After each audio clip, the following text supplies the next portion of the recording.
السلام علیکم ورحمۃ اللہ تعالی وبرکاتہ۔ وعلیکم السلام ورحمۃ اللہ وبرکاتہ۔ نحمده ونصلي ونسلم على رسوله الكريم اما بعد فاعوذ باللہ من الشیطان الرجیم بسم اللہ الرحمن الرحیم ان اللہ وملائکته یصلون علی النبی یا ایہا الذین آمنوا صلوا علیہ وسلموا تسلیما اللہم صل علی سیدنا ومولانا محمد معظم الجود والکرم وآلہ الکرام وابنہ الکریم وبارک وسلم صلاۃ وسلاما علیک یا رسول اللہ صلی اللہ تعالی علیہ وسلم۔ یہاں سے پانی کا بیان شروع ہو رہا ہے کیونکہ یہ طہارت تفصیل کے ساتھ طہارت کے سارے مسائل بیان کر رہے ہیں۔ طہارت مطلب پاکی حاصل کرنا،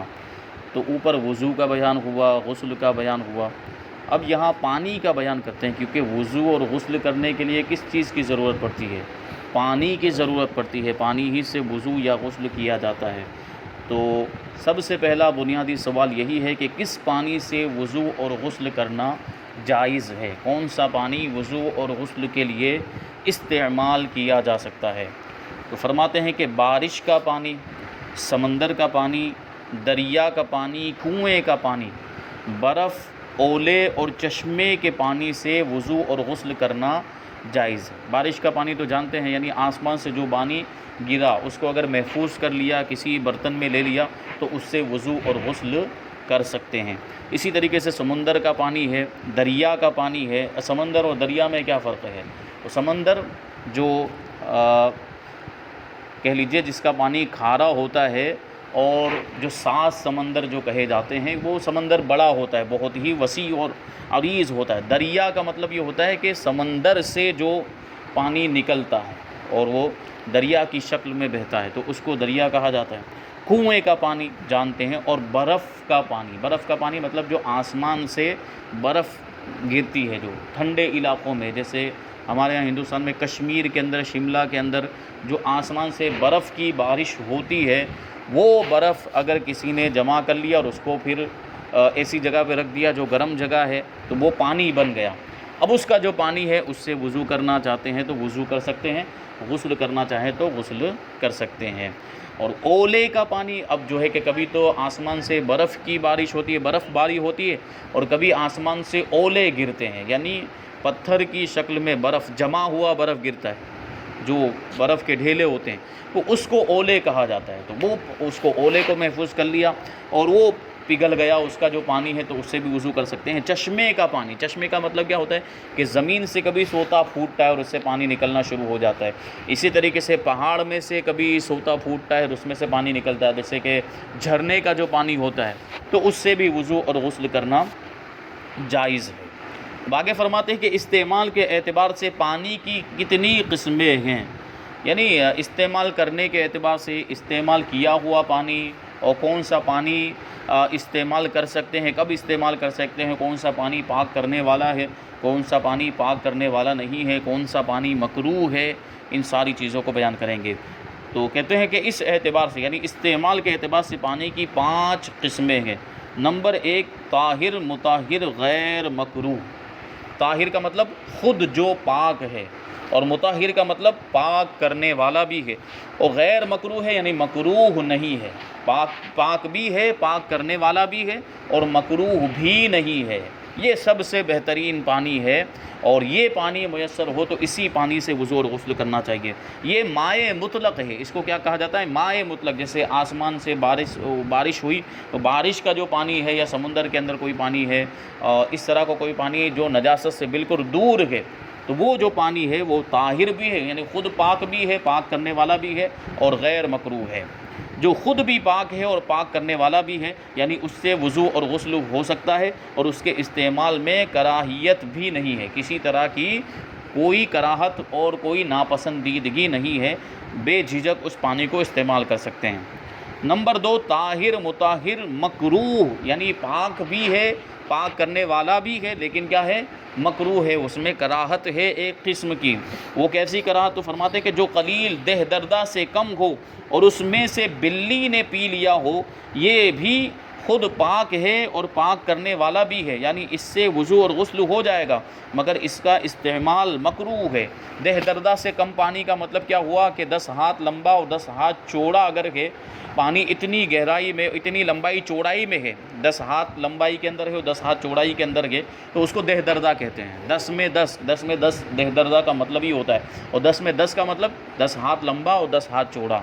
تو اتنی لمبائی چوڑائی کے اندر جو پانی ہوتا ہے اس کو دہ دردہ کہا جاتا ہے، اور اس میں اگر نجاست گرتی ہے تو جب تک اس کا رنگ، بو اور مزہ چینج نہیں ہو جاتا وہ ناپاک نہیں ہوگا۔ جیسے حوض عام طور پر بنائے جاتے ہیں، یہ ہماری مسجد میں یہ حوض ہے تو یہ دہ دردہ سے بڑا ہے، 10 ہاتھ لمبا اور 10 ہاتھ چوڑا، اس سے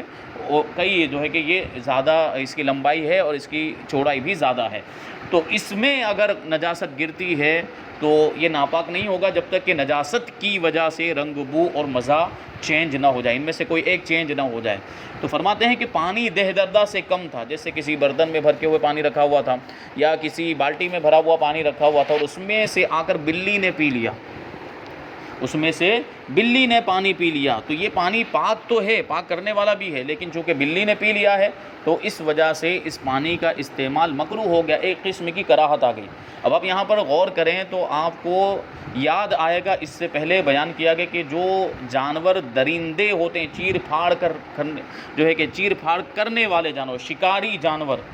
ٹھیک ہے، وہ جانور جو ہوتے ہیں ان کا لعاب یہ بھی ناپاک ہوتا ہے، ان کا خون بھی ناپاک ہے اور ان کا لعاب بھی ناپاک، جیسے کتا ہے، شیر ہے، بھیڑیا ہے، چیتا ہے، تو یہ سب چیر پھاڑ کرنے والے جانور ہیں، تو ان کا جو تھوک ہے وہ بھی ناپاک۔ اس کا کیا مطلب ہوا کہ یہ اگر پانی کے اندر منہ ڈال دیتے ہیں، یعنی پانی دہ دردہ سے کم ہے اس میں منہ ڈال دیتے ہیں تو وہ پانی کیا ہو جائے گا؟ ناپاک ہو جائے گا۔ اب بلی پر آپ غور کریں تو بلی کا بھی تو یہی معاملہ ہے، بلی بھی درندہ جانوروں میں شمار ہوتی ہے، چیر پھاڑ کرنے والی یہ ہے، لیکن اس میں وجہ یہ ہے کیونکہ حدیث شریف کے اندر اس کے بارے میں آ گیا کہ یہ طوافین اور طوافات میں سے ہے، جو دوسرے جو چیر پھاڑ کرنے والے جانور انسانوں سے دور رہتے ہیں، شیر ہے، چیتا ہے، کتا بھی لے لیجئے، لیکن کتا بھی انسان کے قریب نہیں آتا، ہاں اگر اس کو پال لیتے ہیں تو مانوس ہو جاتا ہے، وہ الگ چیز ہے، لیکن عام طور پر انسان کے قریب نہیں رہتا، خود بخود نہیں آتا ہے، اس کو ٹریننگ دینی پڑتی ہے، اس کو تعلیم دینی پڑتی ہے، تب وہ معاملات ہوتے ہیں انسان سے مانوس ہونے کے۔ لیکن بلی اگر اس کو نہ بلائے تب بھی وہ گھر میں چلی آتی ہے، دودھ ڈھونڈنے کے لیے یا کوئی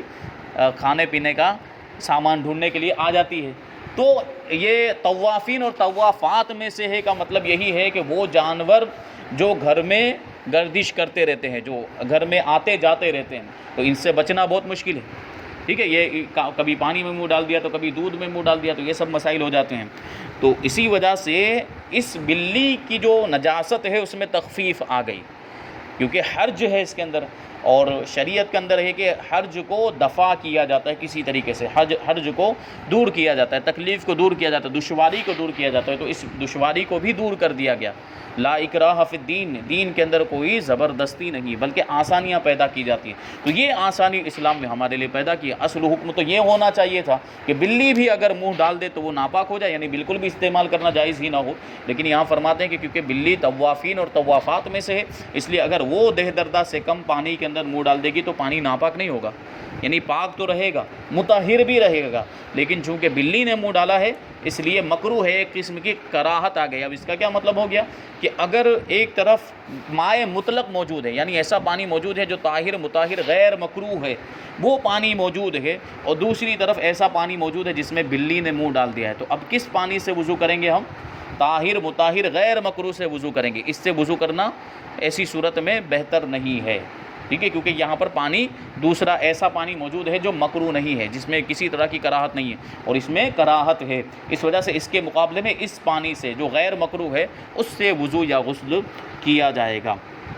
اب یہاں پر چونکہ بات آ گئی ہے تو طوافین اور طوافات کی، تو کبھی کبھی ایسا ہوتا ہے کہ بلی دودھ کے اندر منہ ڈال دیتی ہے، تو اب سوال یہ ہے کہ اس دودھ کو پینا چاہیے یا نہیں پینا چاہیے۔ عام طور پر تو یہ ہوتا ہے ہماری مائیں بہنیں ایسے دودھ کو اٹھا کر پھینک دیتی ہیں، تو ایسا نہیں کرنا چاہیے، جیسے کہ ابھی آپ نے جانا کہ اس کی وجہ سے جس چیز کے اندر بلی منہ ڈال دیتی وہ چیز ناپاک نہیں ہو جاتی، وہ طاہر مطہر رہتی ہے، البتہ اس میں کراہت آتی ہے، اس میں ناپسندیدگی آتی ہے۔ تو اس کے بارے میں حکم یہ ہے کہ اگر خود غریب ہے وہ، یعنی اتنی حیثیت نہیں ہے، اتنا بڑا مالدار نہیں ہے، اس نے دودھ جو ہے کہ لایا تھا وہ دودھ، اور اس دودھ کے اندر بلی نے منہ ڈال دیا تو وہ پی سکتا ہے، کوئی حرج نہیں، اور اگر غنی ہے مالدار ہے تو دوسرا دودھ آسانی کے ساتھ خرید سکتا ہے، تو پھر اس کے لیے حکم یہ ہے کہ وہ دودھ کسی غریب کو دے دے، جس میں بلی نے منہ ڈال دیا ہے اس کو ضائع نہ کرے، وہ کسی غریب کو دے دے، وہ استعمال کر لے، تو یہ حکم ہے۔ ہاں ایک بات اس میں بھی ذہن میں رہنی چاہیے کہ بلی نے مثال کے طور پر چوہے کا شکار کیا، چونکہ ان دونوں کے معاملات رہتے ہیں آپس میں، چوہا اور بلی کا، ٹھیک ہے، تو بلی نے جو ہے کہ چوہے کا شکار کیا اور اس کا آپریشن کر ڈالا، چیر پھاڑ کر کے سب کچھ جو ہے کہ ناشتہ کر لیا، اس نے ڈنر وغیرہ بھی کر لیا، تو اب کیا ہوگا، بلی کے منہ کے اوپر خون لگ جائے گا، یا اس کی کوئی رطوبت جو چوہے کے اندر سے نکلی وہ اس کے منہ پر لگ گئی، اور ایسی صورت میں بلی نے ڈائریکٹ آ کر، یعنی کسی اور چیز کے اندر، پانی وغیرہ کے اندر منہ نہیں ڈالا کہ جس کی وجہ سے وہ خون دھل جاتا، اور زبان بھی نہیں گھمائی اس نے اپنے ہونٹ کے اوپر، اگر زبان گھماتی کئی مرتبہ اور جس کی وجہ سے وہ خون صاف ہو جاتا، اس کے بعد منہ ڈالتی تو الگ حکم ہوتا، ڈائریکٹ چوہا کھانے کے بعد بلی آئی اور پھر دودھ میں منہ ڈال دیا، یا جو ہے کہ پانی میں منہ ڈال دیا، تو اب وہ پانی اور وہ دودھ کیا ہو جائے گا، ناپاک ہو جائے گا، کیونکہ اب اس میں وہ خون لگ گیا ہے، ٹھیک ہے۔ اب اس کا وہ حکم نہیں ہوگا جو طاہر مطہر غیر جو مکروہ کا ہوتا ہے، طاہر مطہر مکروہ عام طور پر یہ ہے حکم، جبکہ اس کے منہ پر کوئی نجاست نہ لگی ہوئی ہو بلی کے منہ پر، اور وہ جو ہے کہ کسی چیز کے اندر دودھ میں یا پانی میں جو ہے کہ منہ ڈال دیتی ہے، تو اس کا یہ حکم ہے۔ تو مطلب کیا ہے کہ غیر مکروہ پانی موجود ہے تو پھر مکروہ پانی سے وضو اور غسل نہیں کرنا چاہیے۔ یہ دو قسم کے پانی ہوئے، اور تیسرا پانی ہے طاہر غیر مطہر، پاک ہے لیکن پاک کرنے والا نہیں، مطہر کا مطلب ہوتا ہے پاک کرنے والا، طاہر کا مطلب ہوتا ہے پاک، طاہر غیر مطہر یعنی خود پاک ہے لیکن پاک کرنے کی صلاحیت نہیں رکھتا، وہ کون سا پانی ہے؟ تو کہتے ہیں کہ جو خود تو پاک ہے مگر پاک کرنے والا نہیں، یعنی اس سے وضو اور غسل نہیں ہو سکتا، جیسے مائع مستعمل، پھل پھول اور درخت وغیرہ کا پانی۔ مائع مستعمل کا مطلب ایک بار جس پانی کو استعمال کر لیا وہ مائع مستعمل ہوتا ہے، اس کی تفصیل انشاءاللہ تبارک و تعالیٰ آگے آئے گی۔ مائع مستعمل جیسے ہم نے بدن کو دھویا، اس میں جو پانی استعمال کیا، یہ پانی جو ہے کہ کہیں پہ یہاں سے اعضاء سے گرنے کے بعد کہیں پہ جمع ہو گیا، یا ایسا پانی جو دہدردہ سے کم میں تھا، جیسے بالٹی کے اندر رکھا ہوا تھا اور اس میں کسی بے وضو یا بے غسل شخص نے ہاتھ ڈال دیا، تو اب یہ پانی پورا کے پورا مستعمل ہو گیا، تو اس پانی سے وضو نہیں کر سکتے، اس پانی سے غسل نہیں کر سکتے، کیونکہ یہ پاک تو ہے لیکن پاک کرنے کی صلاحیت اس میں نہیں۔ اسی طریقے سے پھلوں سے جو پانی نکلتا ہے، پھلوں کا جو جوس ہوتا ہے، اسی طریقے سے پھول سے پانی نکلتا ہے، درختوں سے پانی نکلتا ہے، کبھی کبھی درختوں سے پانی نکلتا ہے، تو وہ مائع مطلق نہیں ہے، وہ پاک تو ہے، یعنی وہ کپڑے بدن وغیرہ پہ لگ جائے گا تو وہ کپڑا بدن ناپاک نہیں ہوگا، لیکن اس سے وضو بھی نہیں کر سکتے، ٹھیک ہے، یہ بات بھی ذہن میں رہے۔ مطلب ابھی آپ کوئی سوچے کہ انگور کا رس نکالنے کے بعد اس سے جو ہے کہ وضو کرنے لگ جائے، تو ایسا نہیں ہو سکتا۔ نمبر 4، مائع نجس یعنی ناپاک پانی جس میں نجاست گر گئی ہو، اگر قلیل ہے تو مطلق طور پر ناپاک ہو جائے گا، اور اگر مائع کثیر ہے یا جاری پانی ہے تو نجاست کا اثر یعنی رنگ یا بو یا ذائقہ اس میں آ جائے تو یہ ناپاک ہو جائے گا، اور اس سے وضو اور غسل نہیں ہو سکتا۔ ناپاک پانی اگر قلیل ہے، دہدردہ سے کم ہے، جیسے ایک بالٹی ہے، اس کے اندر ایک بوند بھی اگر نجاست گر گئی، جیسے پیشاب کا ایک قطرہ بھی اگر گر گیا ہے جو دہدردہ سے کم پانی ہے، تو وہ پورا کا پورا ناپاک ہو جائے گا۔ اب وہ پورا پانی ناپاک ہے، اس سے وضو اور غسل نہیں، بلکہ اگر اس کو بدن پہ استعمال کریں گے تو بدن بھی ناپاک ہو جائے گا، تو ایسا پانی ہے۔ یا مائع کثیر ہے، دہدردہ ہے یا دہدردہ سے زیادہ ہے، ٹھیک ہے، یا مائع جاری ہے، بہتا ہوا پانی، جیسے نہر کا پانی ہے، بہہ رہا ہے، اس میں اگر کوئی نجاست گر گئی ہے اور اس نجاست کے گرنے کی وجہ سے اس کا رنگ یا بو یا ذائقہ تبدیل ہو گیا، رنگ تبدیل ہو گیا نجاست کے گرنے کی وجہ سے، یعنی جو نجاست کا رنگ تھا وہ اس میں آ گیا، تو اب اس سے وضو اور غسل نہیں ہو سکتا۔ اسی طریقے سے بو نجاست کی آ گئی کہ جیسے کہ ہم نے اس کو چلو میں لے کر سونگا تو اس میں نجاست کی بو آ رہی ہے، تو اس سے بھی وضو اور غسل نہیں ہو سکتا۔ یا ذائقہ جیسے کلی کرتے ہیں، یہ اس میں بھی ایک حکمت ہے بہت بڑی، کیونکہ نجاست کا اثر جو بتایا جاتا ہے وہ 3 چیزوں کو بتایا جاتا ہے، رنگ، بو یا مزہ۔ ہم سب سے پہلے کیا کرتے ہیں، جب وضو اسٹارٹ کرتے ہیں تو سب سے پہلے پانی کو ہاتھ میں لیتے ہیں، سب سے پہلے ہاتھ یہ یہاں تک دھونے کا حکم ہے، ہاتھوں کو گٹے تک دھونے کا حکم ہے، تو ہاتھوں کو گٹے تک دھونے کے لیے ہم پانی کو اس طریقے سے ہاتھ میں اٹھائیں گے تو ہماری نگاہ پانی پر پڑے گی، تو ہمیں کیا پتہ چل جائے گا کہ رنگ تبدیل ہوا ہے کہ نہیں ہوا، تو یہ بھی ایک دیکھیے حکمت ہے۔ پھر دوسرے نمبر پر ہم کیا کرتے ہیں؟ کلی کرتے ہیں، اور اس سے ہمیں کیا پتہ چلے گا؟ اگر ذائقہ تبدیل ہو گیا ہوگا تو وہ ہمیں پتہ چل جائے گا نجاست کی وجہ سے۔ پھر تیسرے نمبر پر ہم ناک میں پانی ڈالتے ہیں، ناک میں پانی ڈالیں گے تو اگر بو میں کوئی تبدیلی آئی ہوئی ہوگی نجاست کی وجہ سے تو وہ معلوم ہو جائے گی۔ یہ بھی حکمتیں دیکھیے اسلام کے اندر۔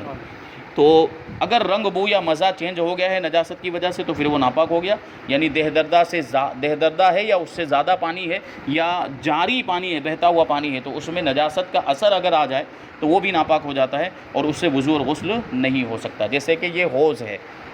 اس میں کوئی نجاست گر گئی لیکن نجاست کا اثر بالکل ظاہر نہیں ہو، جیسے بچے نے پیشاب کر دیا،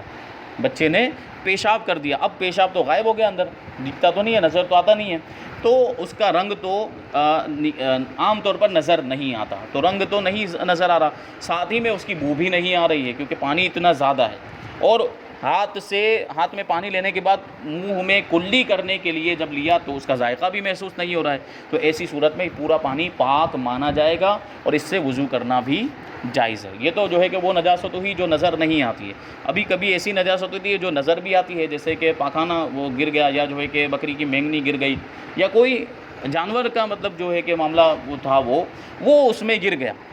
اب وہ تو جو کہ نظر آ رہا ہے، اب اس کی وجہ سے اگرچہ رنگ بو یا مزہ تبدیل نہیں ہوا، وہ پانی پاک مانا جائے گا، لیکن اس میں بہتر کیا ہوگا کہ جہاں وہ نجاست ہے وہاں سے وضو نہ کریں، جہاں گر، جیسے ایک کونے میں یہ حوض ہے، یہاں ایک کونے میں جو ہے کہ نجاست گری ہوئی، ایسی نجاست جو نظر آ رہی ہے، تو وہ نجاست یہاں گری ہوئی ہے تو یہاں سے وضو نہ کرے، یہاں سے کرے، یہاں سے کرے، یہاں سے کرے، کر سکتا ہے۔ البتہ سب سے بہتر طریقہ تو کیا ہے کہ سب سے پہلے نجاست کو نکال کر ہی پھینک دے، ٹھیک ہے۔ مسئلہ یہ ہے کہ جو دہ دردہ ہے یا مائع جاری ہے اس میں نجاست گر جائے اور اس کا رنگ بو اور مزہ اس میں نہ آیا ہے پانی کے اندر تو وہ پانی پاک مانا جائے گا، اور اگر رنگ بو یا مزہ اس کی وجہ سے تبدیل ہو گیا ہے، یعنی نجاست کا رنگ محسوس ہو رہا ہے اس میں، یا اس کی بو آ رہی ہے، یا پھر ذائقہ تبدیل ہو گیا، تو ایسی صورت میں وہ پانی ناپاک ہو جائے گا، دہ دردہ بھی ہے، اور اگرچہ وہ دہ دردہ ہو یا اگرچہ وہ بہتا ہوا پانی ہو۔ یہ 5 جو ہے کہ 4 قسم کے پانی ہو گئے۔ نمبر 5 مائع مشکوک، جس سے گدھے یا خچر نے پیا ہو، گدھے یا خچر نے پی، کیونکہ گدھے اور خچر کے حلال اور حرام ہونے میں اختلاف ہے۔ جو حرام جانوروں کے بارے میں بتا دیا کہ حرام جانور منہ ڈال دیں تو کیا ہے؟ پانی ناپاک، اور حلال جانور منہ ڈال دیں تو پانی ناپاک نہیں ہوتا ہے۔ جیسے گائے اگر کسی پانی کے اندر منہ ڈال دیتی ہے، حلال جانور ہے، اسی طریقے سے بکری یا بکرا کسی پانی کے اندر منہ ڈال دے تو وہ پانی ناپاک نہیں ہوتا ہے، کیونکہ جو گوشت کا حکم ہے وہی تھوک کا حکم ہے۔ گوشت اگر پاک ہے، حلال ہے، تو تھوک بھی پاک ہے، اور گوشت اگر ناپاک ہے، گوشت کھانا جائز نہیں ہے، تو تھوک بھی ناپاک ہے۔ تو اسی پر حکم کا دار و مدار ہوگا کہ جو حلال جانور ہے جن کا گوشت کھایا جا سکتا ہے، جیسے گائے ہے، بھینس ہے، بکری ہے، ہرن ہے، تو یہ اگر جانور پانی کے اندر منہ ڈال دیتے ہیں تو پانی ناپاک نہیں ہوگا۔ لیکن ناپاک جانور اگر جن کا گوشت کھانا جائز نہیں ہے، جیسے کتا اگر منہ ڈال دیتا ہے، یا سور معاذ اللہ جو ہے کہ منہ ڈال دیتا ہے، یا کوئی ایسا جانور جس کا گوشت کھانا حرام ہے وہ منہ ڈال دیتا ہے، تو وہ پانی کیا ہو جائے گا؟ اگر وہ دہ دردہ سے کم ہے تو ناپاک ہو جائے گا۔ لیکن ایک پانی ایسا ہے جس میں شک ہے۔ مائع مشکوک کا مطلب یہ ہوتا ہے کہ وہ پانی جس کے پاک اور ناپاک ہونے میں شک ہو، اور وہ ایسا پانی ہے جس سے گدھے یا خچر نے پی لیا ہو، چونکہ یہاں پر اختلاف پایا جاتا ہے اس چیز میں کہ گدھے کا گوشت کھانا جائز ہے یا نہیں، تو اسی اختلاف کی وجہ سے وہ پانی جس میں گدھا منہ ڈال دے گا یا جس میں خچر منہ ڈال دے گا تو اس میں بھی شک ہو جائے گا کہ اب اس کو پاک مانے یا ناپاک مانے، تو وہ مائع مشکوک کے حکم میں ہے۔ تو اس کا کیا مسئلہ ہوگا اور اس کا حکم کیا ہوگا اس کو بیان کرتے ہیں کہ اگر صاف پانی مل جائے تو اس سے وضو اور غسل کرنا جائز نہیں ہے، اور اگر صاف پانی نہ ملے تو اس سے وضو کرنے کے بعد تیمم کرے، پھر نماز پڑھے۔ کیا مطلب ہوا کہ مائع مشکوک موجود ہے، یعنی ایسا پانی جس سے گدھے نے پی لیا، اور دوسری طرف صاف پانی بھی موجود ہے، تو پھر ہمیں اس سے وضو کرنے کی ضرورت ہی کیا ہے؟ ہم تو اس سے وضو کریں گے یا اس سے غسل کریں گے۔ لیکن مسئلہ کب آئے گا؟ تب جب کہ ایک ہی پانی موجود ہے، صرف مائع مشکوک موجود ہے اور دوسرا کوئی پانی ہمارے پاس ہے ہی نہیں، جیسے جنگل میں چلا گیا اور اپنے ساتھ پانی لے کر گیا تھا وضو کرنے کے لیے، یا جو ہے کہ ضرورت کے وقت پینے وغیرہ کے لیے پانی تھا اس کے پاس، اور اسی پانی کو اس نے کہیں جو ہے کہ کھول کے رکھا ہوگا اور گدھا آیا اور اس نے پی لیا، تو اب یہاں پہ مسئلہ یہ آئے گا کیونکہ اب دور دور تک وہاں پر جنگل کے اندر پانی نہیں ہے۔ ہاں اگر جنگل کے اندر دور کہیں ندی ہے یا کوئی تالاب ہے وہاں پانی ہے تو ضروری ہوگا کہ وہاں جا کر وضو کرے گا، لیکن ایسی جگہ پر ہے کہ دور دور تک کہیں تالاب بھی نہیں، کوئی ندی بھی نہیں ہے، کوئی جھرنا وغیرہ کچھ بھی نہیں ہے، تو اب اس سے وضو کرنا پڑے گا اسے مجبوری میں، تو حکم یہ ہے کہ وضو بھی کرے اور تیمم بھی کرے، کیونکہ شک ہے نا اس میں، اس کے پاک اور ناپاک ہونے میں شک ہے، تو اس سے وضو بھی کرے اور تیمم بھی کرے کہ اگر یہ پاک ہوگا تو وضو ہو گیا، کوئی حرج نہیں ہے، تیمم کی ضرورت نہیں تھی لیکن تیمم کر لیا تو کوئی گناہ تو نہیں ہے وضو کرنے کے بعد تیمم کرنے میں، لیکن اگر یہ ناپاک ہوگا اس کی حقیقت کے اعتبار سے تو تیمم کے ذریعے کام چل جائے گا، ٹھیک ہے۔ تو یہ اس طرح حکم بیان کیا کہ 5 قسم کے پانی ہوئے۔ سب سے پہلا پانی کون سا؟ طاہر، مطہر، غیر مکروہ، پاک بھی ہے، پاک کرنے والا بھی ہے اور کسی قسم کی اس میں کراہت بھی نہیں ہے، ٹھیک ہے۔ جیسے عام طور پر جو پانی ہوتا ہے، بارش کا پانی، سمندر کا پانی، یا جو پانی محفوظ کر لیا جاتا ہے، بارش کا پانی محفوظ کر لیا، جیسے کہ ہم عام طور پر جو نل میں پانی آتا ہے، سرکاری پانی جو گورنمنٹ کی طرف سے آتا ہے، تو یہ بارش وغیرہ کا پانی محفوظ کیا ہوا ہوتا ہے، اس کو فلٹر کرنے کے بعد وہ سپلائی کرتے ہیں، تو یہ پانی بھی طاہر، مطہر، غیر مکروہ ہے۔ دوسرے نمبر پر جو پانی ہے طاہر، مطہر، مکروہ، یعنی ایسا پانی جو پاک کرنے والا ہے، پاک بھی ہے لیکن اس میں ایک قسم کی کراہت ہے، اور وہ کون سا پانی؟ جس سے بلی نے پی لیا ہو۔ اور تیسرے نمبر پر پانی ہے طاہر تو ہے لیکن غیر مطہر، خود تو پاک ہے لیکن پاک کرنے کی صلاحیت نہیں ہے، وہ کون سا پانی ہے؟ وہ مائع مستعمل ہے، یا پھل پھول درخت وغیرہ کا جو پانی ہوتا ہے وہ۔ اور چوتھے نمبر پر جو پانی ہے وہ ناپاک پانی ہے، یعنی قلیل پانی جس کے اندر نجاست گر گئی ہو، یا کثیر پانی جس میں نجاست گر جانے کی وجہ سے نجاست کا اثر بھی اس میں ظاہر ہو گیا ہو، یہ چوتھا پانی۔ اور پانچواں پانی مائع مشکوک ہے، جس سے گدھے یا خچر نے پی لیا ہو۔ ان سب کے احکام تفصیل کے ساتھ بیان کیے گئے۔ اللہ تبارک و تعالی ہم سب کو عمل کرنے کی توفیق عطا فرمائے۔ وما علینا الا البلاغ۔ السلام علیکم۔